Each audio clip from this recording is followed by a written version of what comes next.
Allô.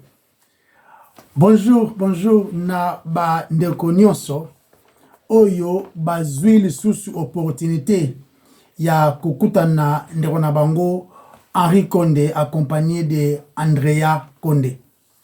Lisusu tupesi nzambe merci parce que yende apesi lisusu opportunité ou encore makoki ya koya koloba de sa part. Mais comme mon mesano tolobara toujours biso banani kasi pour koloba de la part du roi de gloire.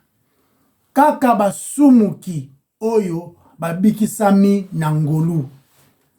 Les pécheurs sauvés par grâce. Nde yango identité na biso. Yango. Rien de plus, rien de moins. Si votre poussane liboso ya ces grands rois, avec tremblement, crainte aussi, mais révérence et puis confidence en Christ. Tout bon de l'ensemble. Yahweh totondi yo topesi yo merci pour zamo konzi. En dehors na yo muswazate sunga biso kolo toloba de la part na bisote mais toloba oje concerné yo le roi de gloire parce que mususu kola yo azana été akoko bikisa akoko la kisape miséricorde na ye na peuple na ba obazali ba sumi kola biso totondi yo nzambe na kombono masia Yesu tobondeli amen. Amen. Voilà. Bienvenue sur Toyekola Makomi et Santu Elongo. Voilà.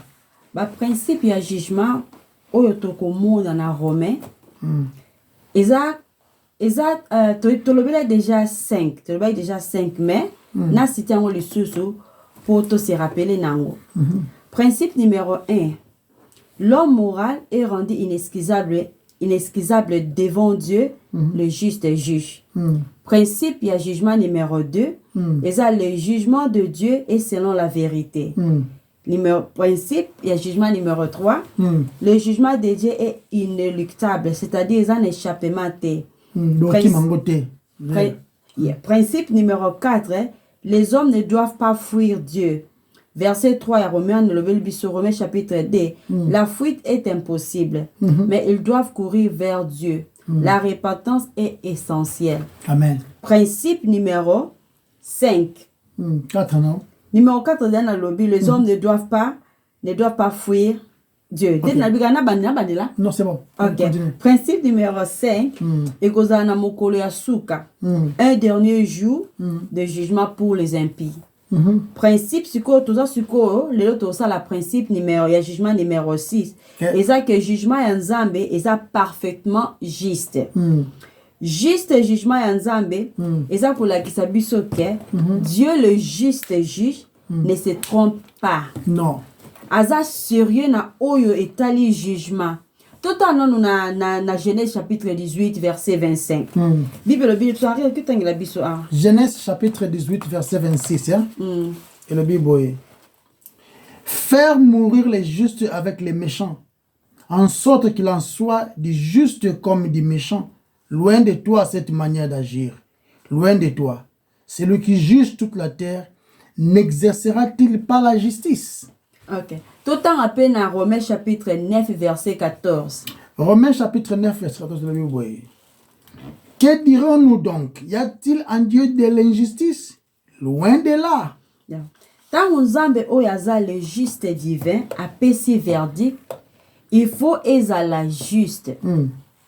Punition, donc la peine, il faut la paix juste. Nzambe asalaka erreur té. Non, non, non. Le juge de toute la terre fera ce qui est juste. Amen. Il ne peut pas faire du mal. Sinon, rechanger caractère naïe. Chaque occupant de l'enfer, chaque occupant de l'affaire va mériter pleinement punition juste Nzambe. Na verset 6 ya chapitre 2 na livre à Romains et ça ko expliquer biso ba principe de jugement. C'est que autre ça en verset 6 ya chapitre 2 tozo principe de jugement numéro 6. Voilà. Principe de jugement numéro 6 c'est le bel biso. Le jugement de Dieu est juste. Chaque homme obtiendra exactement ce qu'il mérite. Tout en mais avant tout en Romains chapitre 2 verset 6 donc non a 5 nanu après totangi 6 mais le toza ko ça les titres bibliques c'est verset 6 verset 6 il y a un répétant il a biso OK dans le livre Romains chapitre 2 verset 6 c'est le Bible mais tout en 5 mais par ton endurcissement et par ton cœur impénitent tu t'amasses un trésor de colère pour le jour de la colère et de la manifestation du juste jugement de Dieu. Verset 6. Qui rendra à chacun selon ses œuvres. Ok. Romains chapitre 1. Et le bélibiso qui est gentil, baza inexcusable devant Dieu. Baza sans excuse. Dans Romains chapitre 2, et le bélibiso qui est l'homme moral, yépe aza sans excuse devant Dieu. Non. Donc, dans Romains chapitre 2, verset 6, et ça continue pour la kisabiso que jugement est causal. Nzambi a rendre à chaque homme selon ses actes, c'est-à-dire selon ses œuvres. Awa toza komona une justice parfaite à l'œuvre. Donc, Nzambi repère une justice parfaite selon ba œuvre ya mutu. Nzambi a évalué ba œuvre ya mutu. Pe a juger kango a conséquent. Donc, peine est causale parfaitement adaptée à crime. Chaque homme obtiendra sa juste récompense, qu'elle soit bonne ou mauvaise. Donc, Zambia a juste. Tout en lisant sur Romains chapitre 2, verset 6. Le but Dieu, qui rendra à chacun selon ses œuvres. Voilà. Rendra à chacun selon ses œuvres. Maloba o eza ko bangisa makasi. So yebena to fandi to raisonner sur ango. Et ça moi ko banga makasi. Il rendra à chacun selon ses actes ou œuvres. Donc, déclaration oyo ko condamner ba moraliste oyo. Eza ko condamner ba moraliste. Eza pe ko condamner les pécheurs évidents. Il rendra à chacun. Il a qui qu'il soit juif ou gentil, sauvé ou non. Parce que implication eza nini. Implication eza li aucune exception exacte. Paul a précisé que Dieu traitera les juifs comme il le fait avec les gentils. Ba juif ba ko échapper simplement pour baza ba juif. Mutumora ko échapper non. Presque tout le monde baza la même idée. Monde entier presque. Nabi nyonso presque tout le monde baza la même idée. Même ba obatanga la Bible te baza la même idée na ko expliquer idée yango. Idée yango on azonga na lobake ba nyonso baza nango ezake batu nyonso ba lobake Nzambe ako balancer ba œuvre ya batu. Ko balancer ko ndeni ba. Ko balancer donc akotia ba action morale ya batu na balance.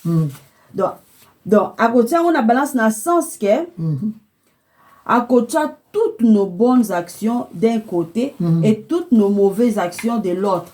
Mais ce qui va œuvre, to ba action ya mabe leki de mutwana okota paradis te. Ce qui peut malamu eleki ebele de mutwana okota na li felote okota na lola. Donc idée oyo eza appuyé te na Bible. Mais ba mizima ba croyant donc Nzambe akotala na balance ko balancer amona ke malamu ebele mabe eleki donc akota na lola mabe eleki akota li felo.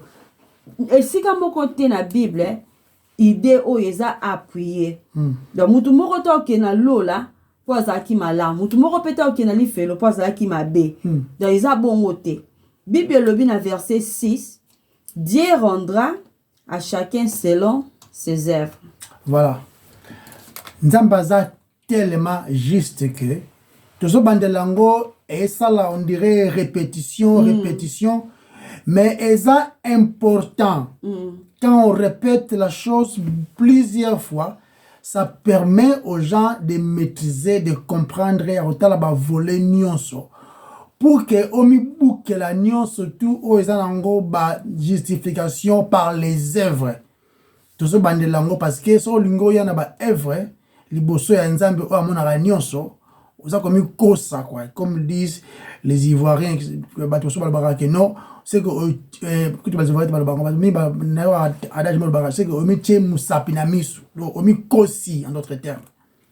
Tout ça dans le livre Romains chapitre 2 verset 6 pour tout awa tout ça la étude biblique, c'est-à-dire que tu rezonga à plusieurs reprises. Romains chapitre 2 verset 6. Ok. Dieu rendra à chacun selon ses œuvres. Dieu rendra à chacun selon ses œuvres. Mes parents, nana ban, c'est très difficile des fois au pesa bana na yo exactement où bango bazako mériter. C'est très difficile. Parce que des fois comme na moi privilège, comme na moi ba yenati gara o ya kende nanu, bon azongela et après, c'est difficile des fois en tant que parent. Des fois moi na sali mabe mais azana moi faveur mo boti ke ba kenam. Mais oyo tozolo bla ils les grands rois oyo aza na favoritisme te bibizoloba.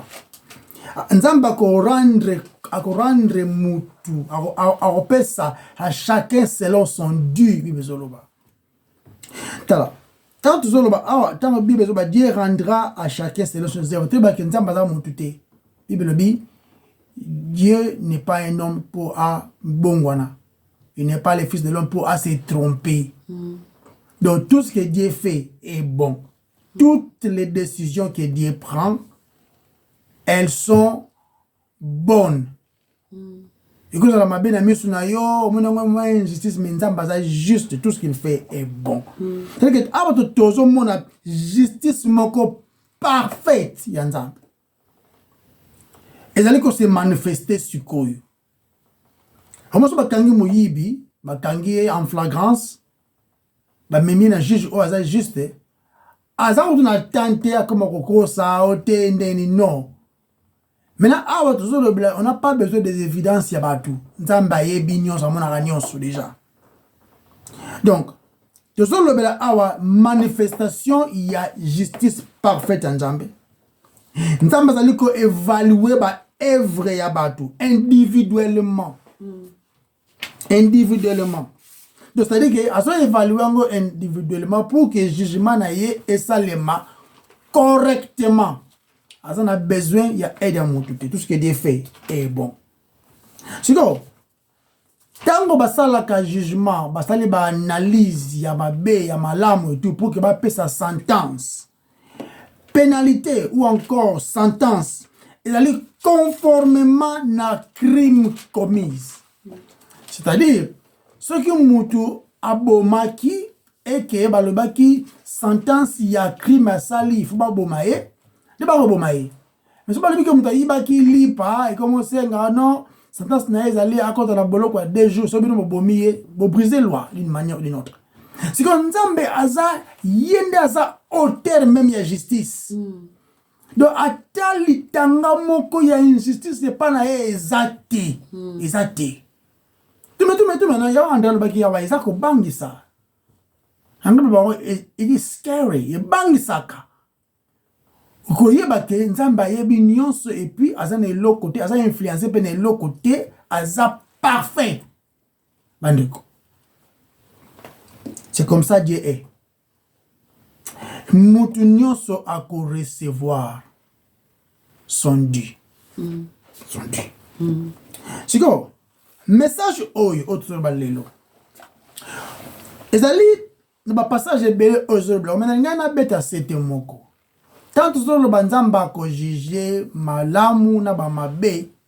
Tozolo bate justification oyo ezo sala ke mutu azala accepté pa Nzambe ezo dépendre na malamu oyo azo sala te ndeto continue ngo vous allez comprendre place nini tozo kende mais tozo le blaga ke awa que tout ce que nous faisons Nzamba za distrait na eloroté surtout tangi même na passage à Matthieu 12 verset 36 à verset 37. OK, na tango. Tango.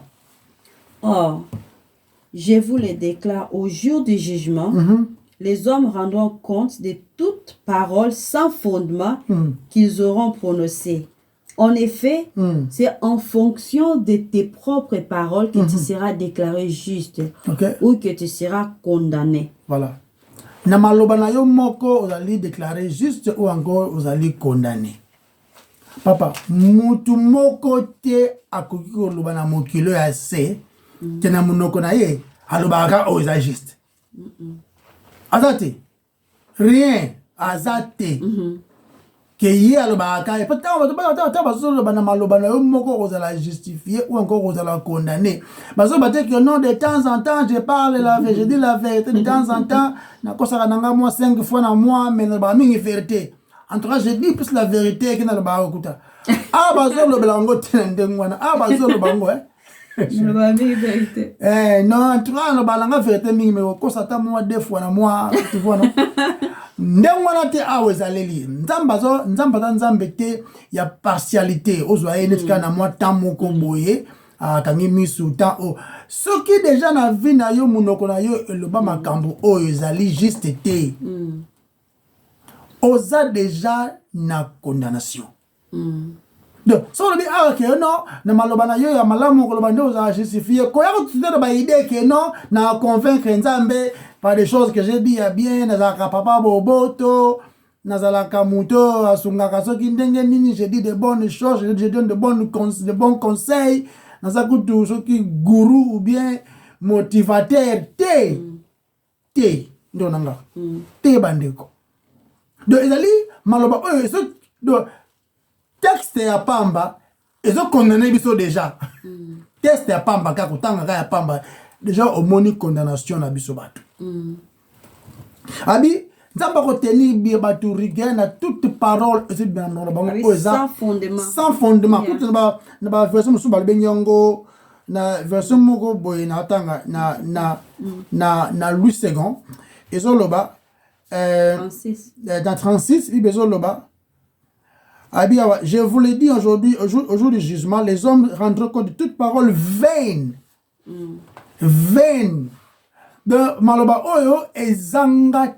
tina mais souvent maloba ngo ezanga tina wana ezalaka contre nzambe bi ozu comme nzambe en vain otutani comme nzambe otutani nzambe nzambe nzambe ba esopani mon dieu ezako utiliser comme nzambe en vain baso que ba noto donc tina lingala comme nzamba lola et comment fait likamke kaka mukamke kaka my god ozo prier te ozo lobela sérieux te nzamba akomi ko utiliser nzamba pour une expression ya ba exclamation est très dangereux ça qui punit de mort nzamba lobi ako garder batu non de guide lesté c'est-à-dire que bon que tout est que non coupable tous ceux-là qui prennent son nom en vain et akobangi sanderonanga tango betaka masolo ke ono osekenoka nzambe c'est très très très dangereux parce que nzambe lobi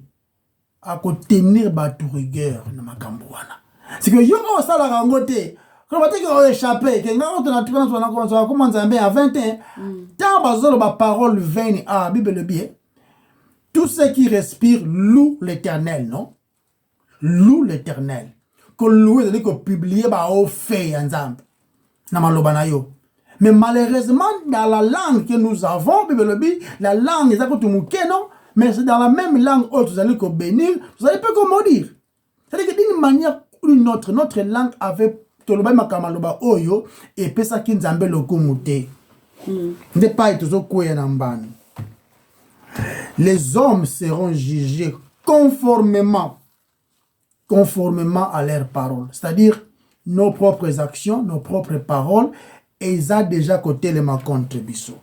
Dans Matthieu 16, verset 27. Ok. Le Fils de l'homme viendra dans la gloire de son Père avec ses anges.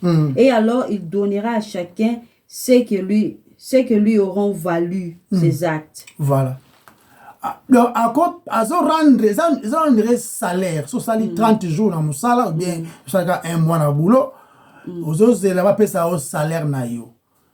Tangu nzambe na nkembo azoya abalobi le fils de l'homme tangu azoya na jugement wana parce que tangu yaki liboso yaki pona ko pesa merci a pesa miséricorde yango yaki comme un bébé mais quand il va revenir son deuxième arrivée ils a la tête na bébé non azoya comme étant le roi de gloire plein de puissance et d'autorité bibezo lo ba azoya nango azoya pour rendre à chacun c'est le azoya ko pesa imbano. Azo pesa juge, azo pesa oyo salaire na yo nde yango azo ya kopesa. Ah ouais, ça va continuer, ça va na ndenga justification par les œuvres. Non. Ah ouais, ils ont fait ça coûte déjà condamnation à tout le monde au leka na tribunal wana ya trône blanc de Dieu lui-même. Vous comprenez? Chacun selon son Dieu. Chacun. Ah ouais, le monde entier, toute l'humanité, ils en ont quatre yango déjà. Tout en sur Romains 12. Tout en donc, tout le monde va recevoir un juste récompense ou encore juste punition conformément à leurs œuvres.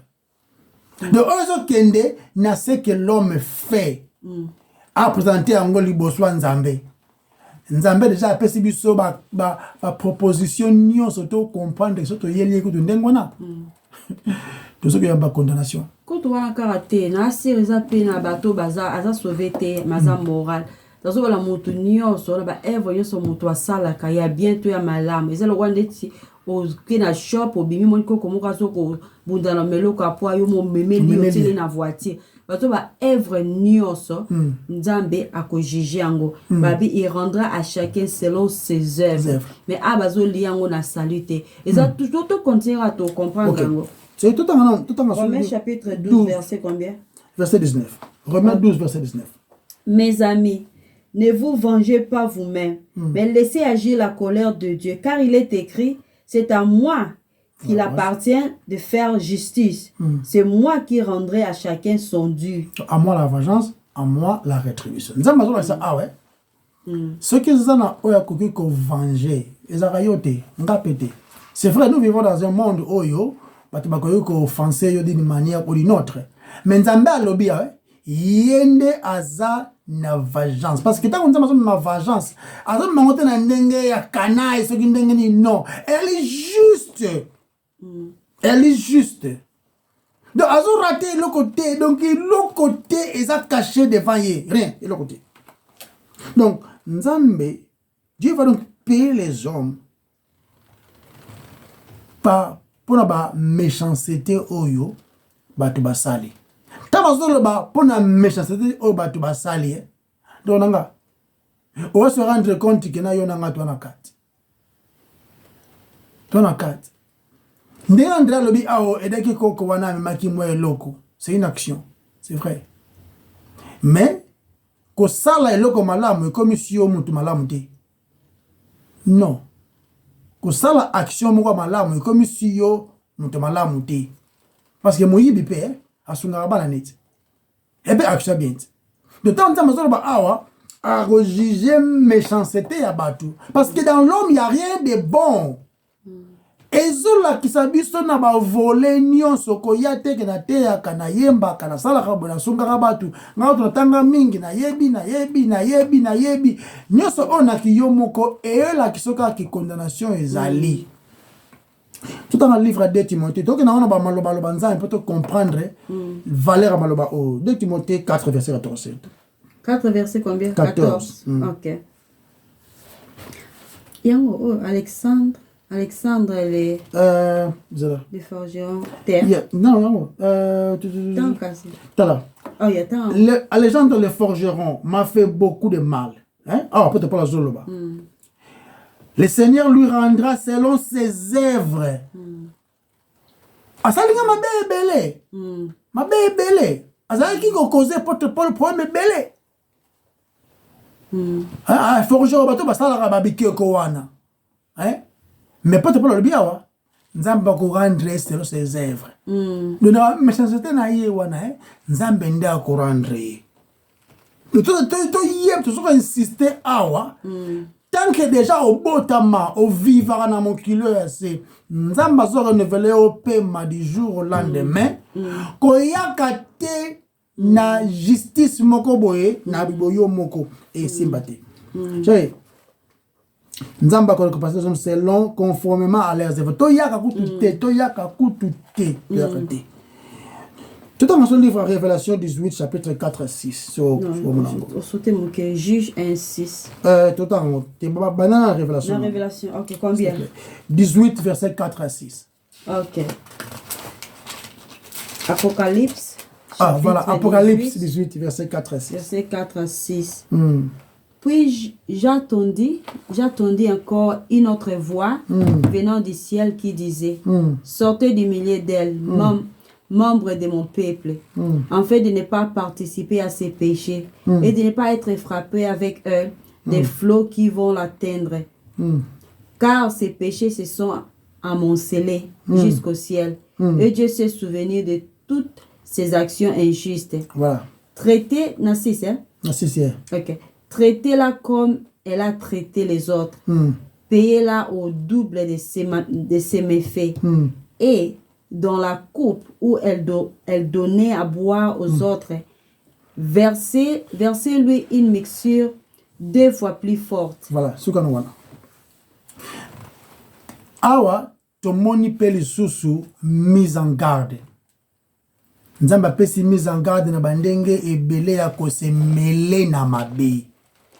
Comprendre que tu partes na mabe ya muninga. Sostanga même que tu ouverture à livre psaume ezoloba heureux l'homme qui ne marche pas selon accompagné de mon cœur. Ah, psaume chapitre 1. Oui, ezoloba ozali ko vanda na ba moqueté na ba méchanté. OK. Donc ovanda te longwa na lobité que okomo créer ba benemi te nazoloba ko participer te na tout ce qui est méchant. Participer te parce que mbano ezali. Si que awa nzamba zoloba na bato ba manifesta ki méchanceté na bato même ba leader ki bato mosu o ba mema ki ba ninga mususu pe na koksumuka nzamba lobi double paiement ezali. Ta ba lobi te ba multiplier en 2 fois que beta ki mutu na 2 fois beto dembata a auto o melaki 200 euros yo ba million 400 euros te ezaka juste que lobake azali ko confirmer la punition. Nzamba zo confirmer la punition et ko rater te. Na ba oyo ba ko ya liboso na ye mais amena des choses oyo et ko justifier bango kututé. Tout dans le livre à Juge chapitre 1 verset 7. OK, Juge chapitre 1 verset 7.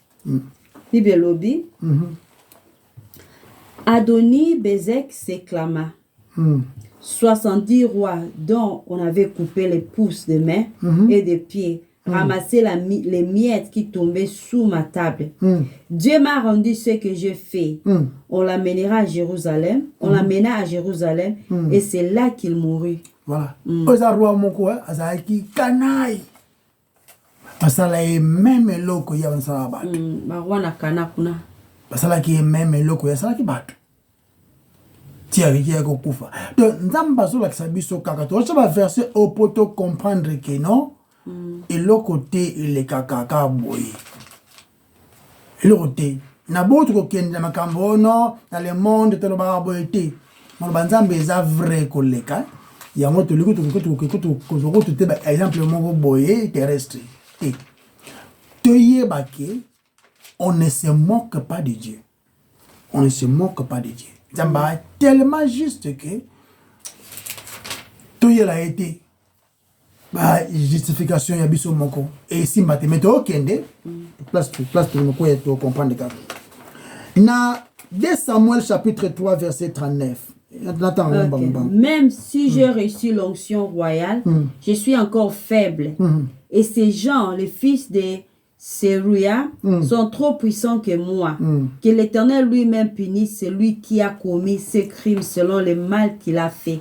Toujours répéter à tout moment, à moi la vengeance, à moi la rétribution, parce que lui seul peut rendre justice conformément sans à compromettre bon Nzambe na ye. Nzambe ka. Pour biso, et comme on a moi kanaït na fine kat. Au moment David tant ba saye que non, mutu mongo ye riche wana avant tant prophète Nathan et là qui est. A comment la colère parce qu'il était puissant non? Que mutu wana fa rendre 4 fois et puis fa ça la boy. Mais tant va tourner carte comme que yenda comme victime. C'est comme un problème. Comme un problème. Quand on dit exercer puissance na ye pa na biso basumuki asalango te po na kanai asalango parce que yango tozali ko mériter et puis justement tokanga minoko bato bakanga minoko. Dans nos efforts nous devons nous taire et puis tout ça la confiance totale kakanaye. Mais ça to yeliye bitumba to yeliye justification voilà moment ya biso to salaka. To yebake tout ça ba méchant par nature. Par nature nous sommes des fils et des filles sous la colère de Dieu. Yango to zali par nature. C'est tout le temps sous psaume combien 28, hein? Psaume 28, verset 4. Verset 4. 28, verset 4. Bible lobby. Oui, traite-les selon leurs actes. Leurs actes. Leurs actes. Ok. Bah, actes, yeah. Oui, traite-les selon leurs actes et leurs méfaits. Oui, traite-les selon leurs œuvres. Leurs œuvres. Faire retomber sur eux ce qu'ils ont fait. Voilà. Donc, même loco. Retomber sur eux ce qu'ils ont fait. D'une manière ou d'une autre, ngana yo, to sala oyo, ce qui nous fait que nous, ah, zong sala ariwana ma sala ki amabe, na ape na mbano. D'une manière ou d'une autre. D'une manière ou d'une autre. Et ça tellement mawa. Tu sais, nous sommes en continue de rappeler. Peut-être que tango milité. Psaume 62, verset 12.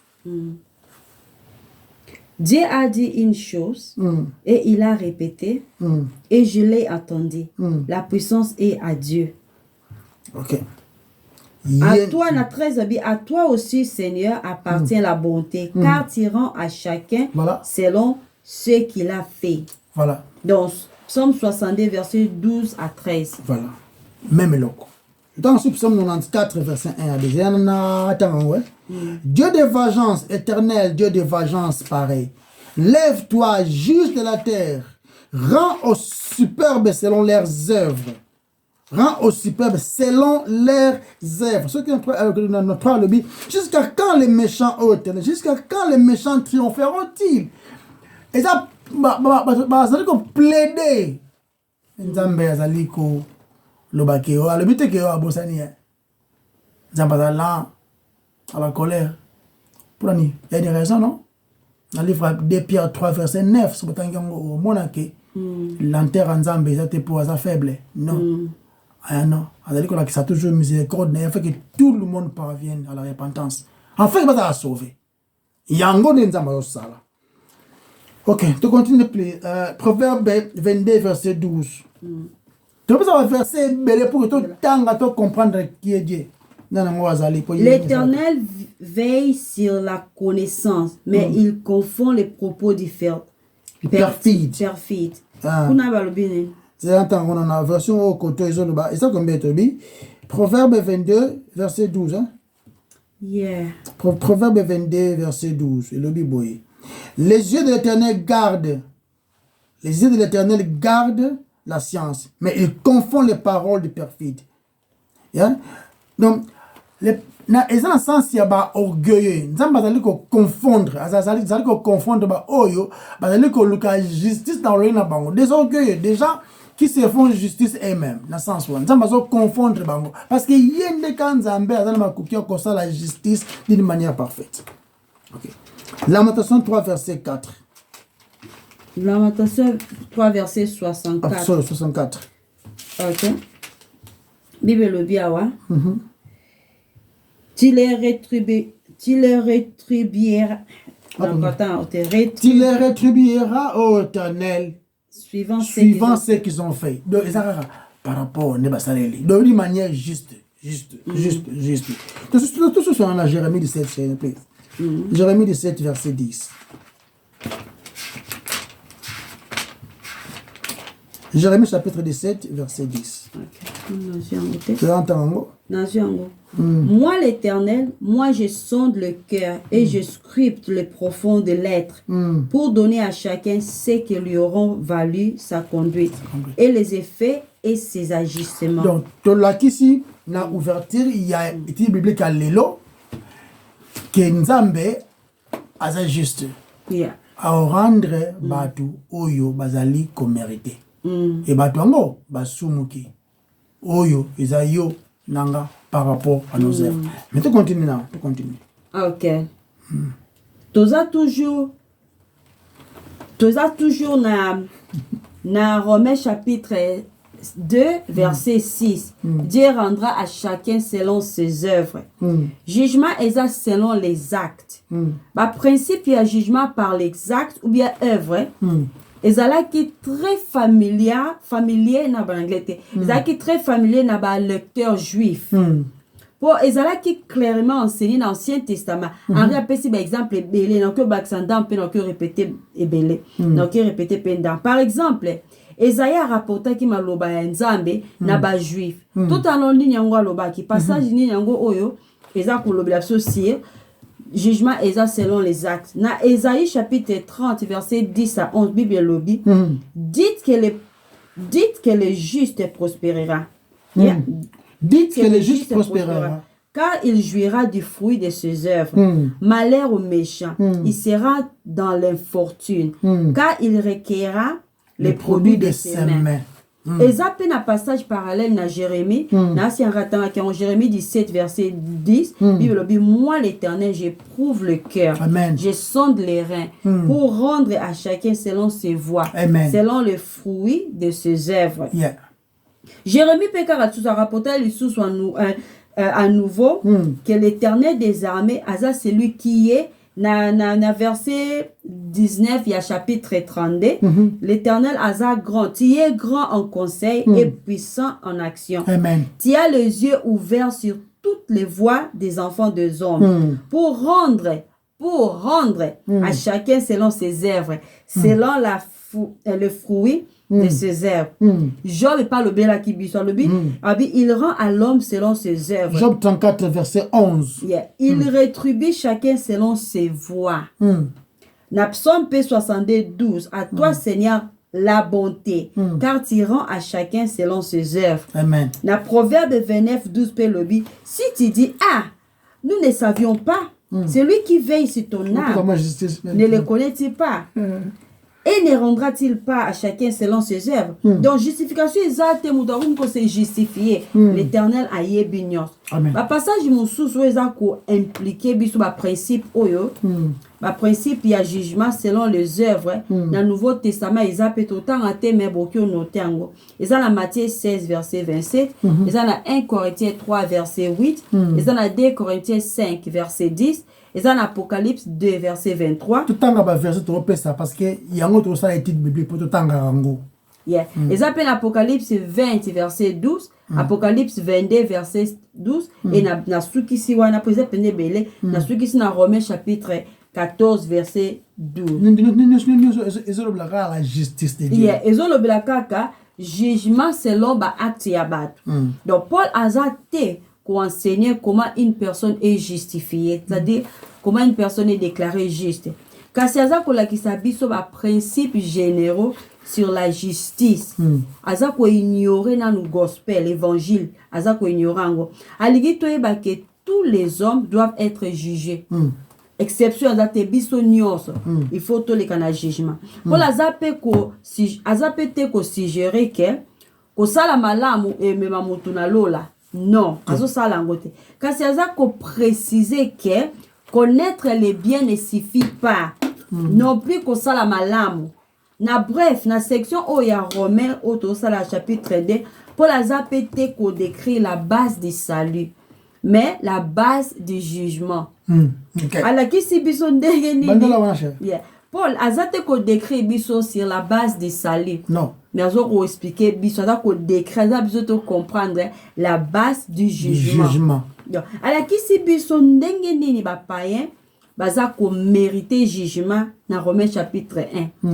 Alors qui si pe biso na Romains chapitre 2 comment l'homme moral yepé aza ko mériter. L'homme moral yepé l'homme moral za oya sala malamu ndenge ni naza pe ko mériter jugement. Pour la ko banda ko discuter en nous expliquant comment on peut être sauvé dans Romains chapitre 3. Dia ko ba mais anina no ala biso nyonso ke na un de l'homme moral païen religieux posa inexcusable. Donc na ba passage oyo toza ko yekola aza ko lobela so ba acte comme l'un des éléments ou principe oyo Nzambe a ko juger batu. Amen. tous à la sûr que chaque chrétien, na bandela na osepelama ce qui te l'a dit très bien, chaque chrétien a privé de la justice parfaite de Dieu. Mais une vie dépourvue d'actes justes, une vie dépourvue d'actes justes ne peut prétendre être rachetée. David, par exemple, a ça qui m'a moko terrible. Kasi o eza essentiel na vie na ye, ezali obéissance à Dieu. Amen. O eza important, o eza essentiel na vie à David, ezalaki obéissance à Dieu. Et puis confiance na ye. Yeah, confiance. Donc, tout que na Jude d'Iscariot. Azalaki na chagrin moko eza mondaine, azalaki na chagrin. Pour atekaki Yesu, il a trahi son plus proche. Et mbongo atekelaki Yesu, et servaki pour na kosomba cimetière pour na bakunda ba étranger. Car c'est l'accent total de sa vie, ezalaki désobéissance et incrédulité. Désobéissance et incrédulité, je m'excuse. Donc, ok, yeah. Désobéissance et incrédulité. Donc, la vraie foi salvatrice aboutit à l'obéissance. Et une vie pieuse. La vraie foi salvatrice. Et ça quoi aboutir à l'obéissance et une vie pieuse. Voilà. Même ceux qui ba chute occasionnelle ezali. Ba œuvre ya ba chrétien et cause la te invoquer la cause de leur acquittement. Non. Car c'est la preuve ya union na bango na Yesu. Une nouvelle vie. Yangonde eza raison baza déclaré juste.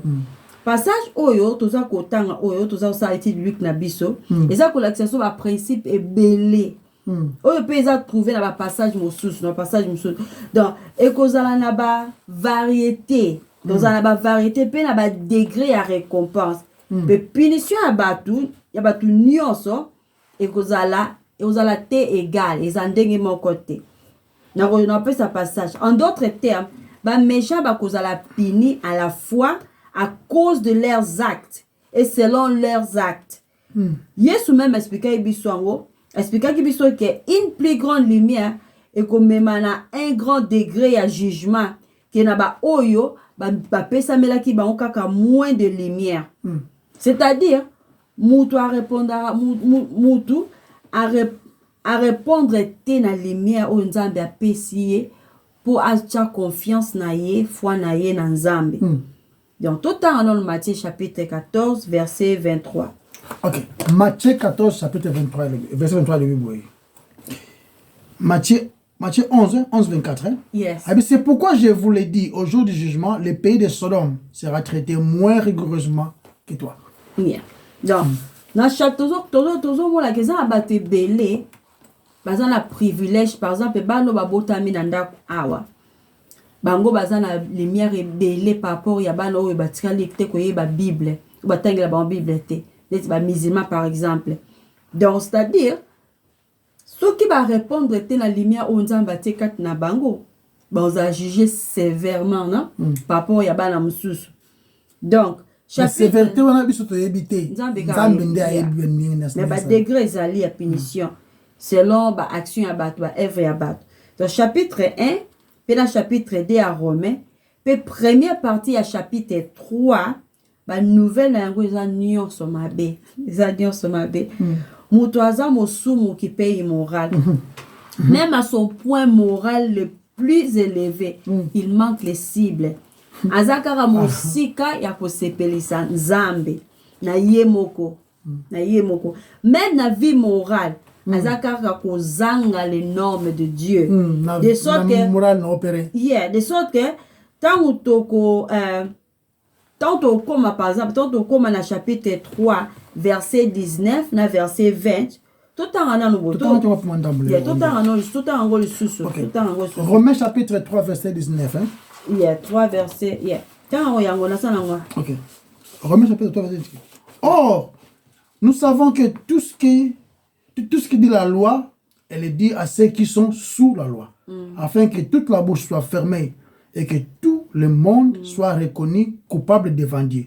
Car nul ne sera justifié devant lui par les œuvres de la loi. Mon côté, puisque c'est par la loi et vient la connaissance du péché. Yes. Donc, les 3 premiers chapitres, et comment les pona et kangisa biso nyonso minoko. Pona mutu nyonso, mutu moko te a prétendre que aza exempt. Na jugement nzambe. Qui aza c'est l'exception. Yeah. Mutu moko pete akoki ko prétendre que aza na besoin ya ya kozala évaluer selon la norme divine. Aza na besoin kozala évaluer te selon ba œuvre divine, selon les normes divines. Et donc, dans chapitre 1, verset 18, Troketi dans chapitre 3, verset 20, tous en ba mauvaise nouvelle union sur degré à condamnation, où ils ont pesé sur nous à cause de nos péchés. Donc, c'est dans chapitre 3, dans Romains chapitre 3, verset 21, là, ok, malais pour te comprendre, la nouvelle, c'est qu'on a, et ça, c'est qu'on a bien. Paul a bandit qui s'habille sur la façon dont Christ sauve l'homme de sa perte. Amen. Tous a toujours, nous sommes comme ça, on continue. Non, si ça n'a pas. Tous a toujours qu'on bande la peau et fan vraiment la mité manabiso. Et fan avant la moutou nabiso. Pourtant, tout a ça les titres bibliques sur Romains, dès toujours qu'on progresser. Bah, tu vas yebi déjà la répétition et fan dit, donc toujours pour progresser bien ensemble. Tout le monde a qui est essentiellement une condamnation de l'homme païen, à chapitre 1, il y a Romains, l'homme païen et l'homme immoral. Et puis, ce que tu as examiné, chapitre 2, tu as davantage l'accent sur l'homme extérieurement moral, religieux et pharisaïque. Mais les 2 groupes, homme païen et moral, basent dans la même catégorie. Nasuka, dans la même catégorie. Le 2 basa condamné, qu'il s'agisse d'un style de vie immoral, païen, dès quand on voit dans chapitre 1, verset 18 à 32, ou style ya vie moko, suppress the truth, étouffer la vérité. To baro baza homme moral au style de vie na bango isa ko apparaître moral devant batou et baza ba religieux baza pe ba religieux pe baza na ba mentalité wana qui pharisaïque. Donc on la chapitre 2 tout finit de la même manière. Pourquoi on solo ba tout finit de la même manière parce que l'homme est pécheur et condamné au jugement. Amen. Nzambi a ko juger biso c'est la base. Na oyo to yebi jugement ezate ke na oyo to yebi te jugement eza na base na oyo to yebi le fait que to yebi tant toza juger le fait que to yebi peut ko juger baninga eza donc ko indiquer que to yebi norme ya jugement ouais parce que to laisse sapiti to yebi norme ya jugement donc Paul aza ko s'adresser le sous-souté aza ko s'adresser le sous-souté en particulier na ba juif oyo baza makasi mingi ya ko condamner ba païen ba gentil malgré ça évident na verset 18 à 32 sur ba païen wana na Romains chapitre 1 Paul aza ko expliquer que aza ko loba que c'est vrai to yebi que ba gentil to yebi que ba païen baza condamner baza ko mériter condamnation à bango kasi pour la relaxer que l'homme religieux yé aza également condamné parce que baza ko juger les autres donc ba yebi ba norme donc Nzambe a ko juger les hommes selon leur connaissance ezate ki on a la yeba kiteri non eza selon notre connaissance non ba connaissance na biso déjà peu ignorance ça autre ce qui c'était déjà ignorance parce qu'on a Job chapitre 8 verset 13 il Bible lobby avant que tu la biso Job chapitre 8 verset 13 verset 13 l'espoir de l'hypocrite périra. On a Job 36, P verset 13. Les hypocrites de cœur accumulent la colère. Donc, Nzambe a jugé biso par la connaissance telle qu'ils ont révélé la capacité à standard oyo, tout ça contenir les autres. C'est ça au bangisa. Mais Nzambe a jugé batu nyonso par la vérité. Amen. Donc Nzambe a jugé c'est la base de la culpabilité. Tout en a Romains chapitre 2. Verset 4 à 5, tout le temps qui ont déjà les bossos. Méprise-tu les richesses de sa bonté, de sa patience et de sa longanimité, ne sachant pas que la bonté de Dieu te pousse à la repentance. Mais par ton endurcissement et par ton cœur impénitent, tu t'amasses un trésor de colère pour les jours de la colère et de la manifestation du jugement, du juste jugement de Dieu. À ce que tout le monde, apôtre Paul, aza kolakisa biso capacité à mépriser la bonté de Dieu. Nzambe alakisi biso pe comment aza miséricordieux, comment aza bienveillant, comment aza gentil, comment aza plein d'amour, comment aza pe patient. Au lieu qu'on réagir na bonté oyo Nzambe alakisi biso na repentance, motema mote komi motema mote za Dieu peut ko continuer ko s'endurcir pe ko continuer ko vivre une vie ya rébellion inconvertie, ya ko rejeter bola mo Nzambe, on accumule une colère tout se moquer na eko de sous. Donc oyo eko za déverser au jour du jugement et ko prouver moto que aza coupable de l'abus le plus grave de la grâce de Dieu. C'est-à-dire, de ta bois qu'elle soit une grâce et un Nzambe. Si on rejette grâce, il reste plus que le jugement, la condamnation. Continue. Tant que Dieu est juste la base des actes. Verset 6, c'est le but qui rendra à chacun selon ses actions. Et ça, verset clé. Il rendra à chacun selon ses œuvres. Nzambe, alimbisa biso, tango to maîtrise ba ninga, alimbisa biso, asunga biso tozala na désir wana ya ko prier pour na bato. Yango eza ko solution ko prier pour na bato. Compassion pe na ba ninga. Tala te comprendre jugement Nzambe. Siko et lorsque ça m'a moi, je dois qu'on remercier Nzambe. Parce que non seulement aza juste.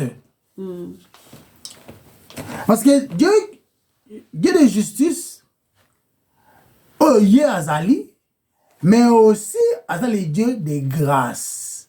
N'est pas une bonne nouvelle comme il y a. Elle peut Dieu de grâce. Azali miséricordieux. Conformément à la justice naïe, les péchés doivent être condamnés. Les pécheurs que nous sommes, nous devons être condamnés. Puis nous allons comme mériter. Nous avons bonne nouvelle. Nous devons être condamnés et jugés et punis même. Conformément à la justice, mais conformément à la grâce, nous avons changé. Les péchés est pardonné. Pour nous a pardonné. Parce que si il peut s'amener en Christ. Et ça conformément à la punition nango. Et quoi déjà en Christ. Nzambe a juste à punir yo deux fois les sous-soutés. Amen. Dans Psaume 103 verset 3. Okay. Psaume 103 verset 3.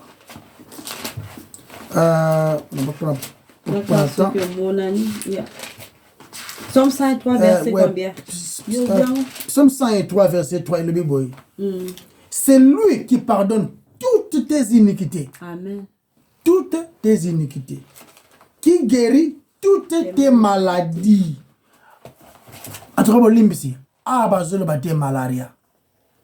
Au cancer. Yamoto tuzolo ba qui guérit iniquité na maladie et ça parallèle. Ici on parle du péché. Il y a un monde appelé livre il y a Isaïe 53 et zolo ba c'est par tes meurtrissures que nous sommes guéris. Bazolo la malaria te la coronavirus te bazolo bela parallélisme entre iniquité na maladie qui est le péché. Malgré peu ba maladie on sont taza guéri nango et utara pa Nzambe. Donc, Nzambe peut guérir maladie physique. Il est fait. Même la maladie dont on parle, c'est les péchés. Ok. Tout en dessous Ephésiens 1:7. En Christ, parce qu'il s'est offert en sacrifice, nous avons été délivrés et nous avons reçu le pardon de nos fautes. Dieu a ainsi manifesté sa grâce dans toute sa richesse. Voilà. Donc, Tolbaki dans sa justice, to kwei, to zumbano, to punition, toke kuna sango mabe kutu. Mais ce que Nzamba ngo aza miséricordieux, qu'est-ce qu'il fait? Nos péchés est tombé sur Yesu. Oyazui yango nyonso en totalité, et puis aza na capacité à crier na suka avant kufa. Tout est accompli. Nyonso oyo esengela po kanda nzambe ekita elongwa Yesu akokisi yango na croix de Golgotha. Maintenant la justice oyo Yesu kaka mérita a vivre une vie parfaite, nzambe azui yango la tiango biso na miséricorde, de grâce. Tolu solongo na be fort na biso te. Ngesango malamu wango wana. Dieu est le Dieu du jugement, mais aussi il est le Dieu de grâce. Amen. Tout en livre, quand on psaume 103, tu quittes mon verset 8 à 10, il est bien. L'Éternel est miséricordieux et compatissant, lent à la colère, riche en bonté. Tu continues. Il ne conteste pas sans cesse, il ne garde pas sa colère à toujours. Tu continues. Il ne nous traite pas selon nos péchés. Azo traité bisoté par rapport à autres comme mérité. Autre baki liboso wana. Mais qu'est-ce qu'il fait? Il ne nous punit pas selon nos iniquités. Amen. Il ne nous punit pas selon nos iniquités. Mais autant les cieux sont élevés au-dessus de la terre, autant sa bonté est grande pour ceux qui les craignent. On comprend. Dès que tu dis Sangomalamu awa en Christ kaka, vois penzer loba, celui-ci est mon fils bien-aimé qui fait toute ma joie. Tout ça kaka na kokota na relation nzambe kaka en Christ. Mon verset on a 10 na sugabi, il ne nous punit pas selon les mérites nos fautes. Selon les mérites, c'est-à-dire ils ont un temps où ils punir, mais tant tous allons vivant, tous en assez awa. Grâce na yango yango baso tant tous en vivant, la grâce il ne nous punit pas comme les mérites nos fautes, parce que normalement tous on mérité pour ça. Des fautes qu'on fait. Tout à la ça on a vu Ananias non na Saphira non. Mais na suka ko punir biso to la punir na ba autos a ko mérité. Donc ça nous na ba mususu pe, ba mususu pe, to tane di datant na livre ya Genèse, dans le livre ya Exode. Oyo nzambe a fourni mabele a koti na kati, mais punition oyo ya souke zo ya la grande punition selon ce que méritent nos actions. Donc si des punitions ça par rapport à mérite, mais miséricorde ça par rapport à méritité. C'est une bonne nouvelle. La vérité magnifique de l'évangile. Magnifique, ça me là moi qui toko.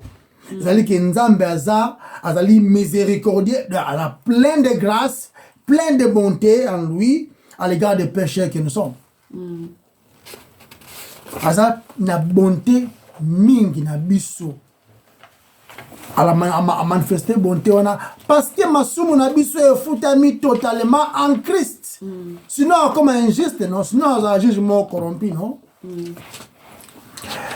Yesu akufa pour nos péchés, il est mort pour nos péchés. Akufa te po peso mbongo bilamba misala bandako. C'est bien bon biloko na repetarango na peut-être combien de fois. Mais il est mort pour nos péchés conformément aux Écritures Bezoloba. Il est venu payer, mourir pour donner sa vie en rançon. En rançon. Maclen e foi tanga, il trouva que ça va peinture te, ça va rançon. A futa ki pour que biso to bika. Ça miséricorde dans Nzambe, n'est-ce pas? Yesu nde aya ko régler les problèmes de péché. Nzambe a compté masumu na biso nyonso na ye. Amen. Yango azo punir biso te par rapport à ce que nous méritions. Livre Psaume 103 verset 10, c'est le bien beaucoup. Dieu demeure juste. Parce qu'il a exécuté juste punition na ye. Juste jugement. Oui, juste jugement, juste punition. Allez, à quand même, je te dis, le soum, oh, mais les gars, le soum, nion, c'est dans la punition. Mais punition, on peut nion, c'est quoi en Christ. Bah, oh, bah, on dit, maïe, punition, na bango, c'est quoi en Christ. Na lobite, ko soum, kana, et bandeko. Sinon, comprendre, na, et l'organisation de bâti. Nzambaza tellement juste.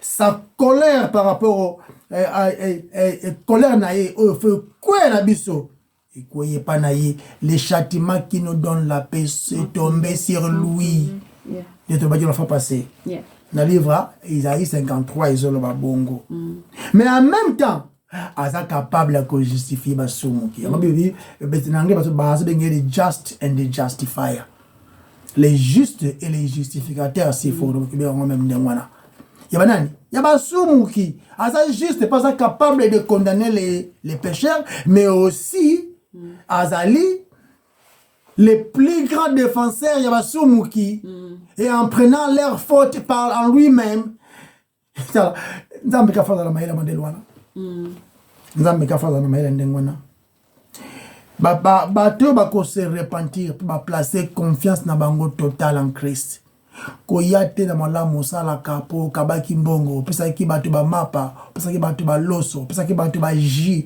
pesa ki bato ba boîte ya tomate surtout ba mikolo komi makambo ba food bank bandeko pesa ki bato ba bilamba ya ofele balata osungaka ba bola na Afrique osungaka ba orphelin quelque part ndeko nanga c'est bien bon ces choses mais s'il vous plaît toyela kango nzambe te sinon tozobenda biso mo condamnation nazolo bango avec beaucoup de peine na motema nanga kotala ko bato bazolinga komi sabolamu na bango epa ya nzambe basé na o basalaka ya bolamu eza mawa mingi tozonga toujours na mabanza parce que malo nzambe ndeza solo so qui te tangi Dit Romains chapitre 3 verset 26 verset 20 verset 20 hein? En Romains 3 26 non 26 Romains 3 verset 26 tout en bon OK Bible lobby na soi qui non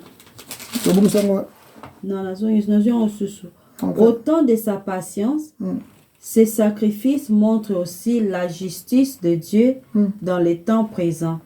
Car il lui permet d'être juste tout en déclarant juste celui qui croit en Jésus. Voilà.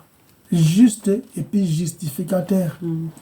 Oh, et bazali qu'on croit en Christ. Tout verset dans chapitre 4 verset 5.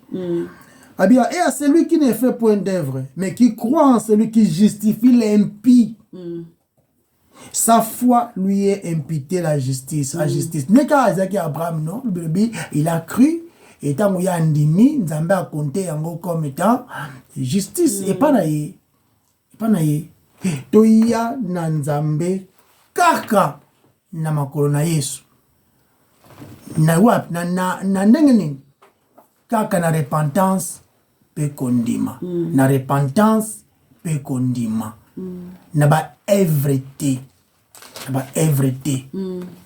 Donc wane zalaki sangomalamu ya lelo parce que pourquoi le Bible n'a pas effrété na Romains 3 chapitre 3 verset 20 car personne ne sera déclaré juste devant lui parce qu'il aura accompli les œuvres demandées par la loi. En effet, la loi donne seulement la connaissance du péché. Mutute akobika nul ne sera justifié devant lui par les œuvres de la loi. Papa malamu.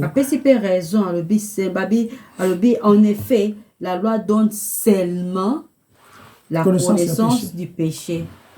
Bandeko, tozo beta tolo, to beti, enfin, to beti sete, to beti sete mingi koleka. Na makambo, to comprendre que nous avons le Dieu de gloire qui est juste, mais qui est aussi miséricordieux. Tu n'as pas naïe. Kaka, ko plaider miséricorde naïe. Voilà, il y a qui Romains 2, verset 6. Parce que Dieu est juste, mais il est miséricordieux. Tout le monde est ensemble. Il y avait ton tondio, ton commission pour Zamalamu. Merci parce que Malobana, ils allaient vrai. Ils allaient vrai, Indimami, ils allaient à solo, pensa. Sungabi Sokolo. De s'attacher à ce que nous faisons pour te réclamer en gros comme étant droit et on a justifié panayo sunga biso penza tu ya ke pano kaka lokola ba mandia pe ko kanga kaka bibelobi tu zali kaka ko diembela na ikulusu na likulusu kaka po kuna nde lobiko ezali tozoya komérite yango te mais tozoya kozala reconnaissant ou encore komanifeste gratitude na biso na oyo osali mpo na biso kozwa masumu na biso na yo moko mpe kolatisa biso bosantu oyo ezaka ya yo moko mpo ke tozwa bomoi na seko mpe kondimama na nkembo oyo ezangi suka. Merci le roi de gloire tika ete moko mosusu te permette loba susu de ta part yo nde ezala na contrôle pai maloba no ekoko kweya kolo emema lobiko afin que gloire ezala ya yo na biso te mpo biso tozali eloko te tobunga même complètement mais yo ozala élevé pour de bon parce que yo nde oza digne de gloire de majesté et de puissance yo nde na kombo na yo masi ya Yesu tobondeli amen. Amen. Amen. Bye bye. Bye bye. Bye bye. Bye Bye bye. Bye bye. Bye bye. You can turn off there. Okay. Press here.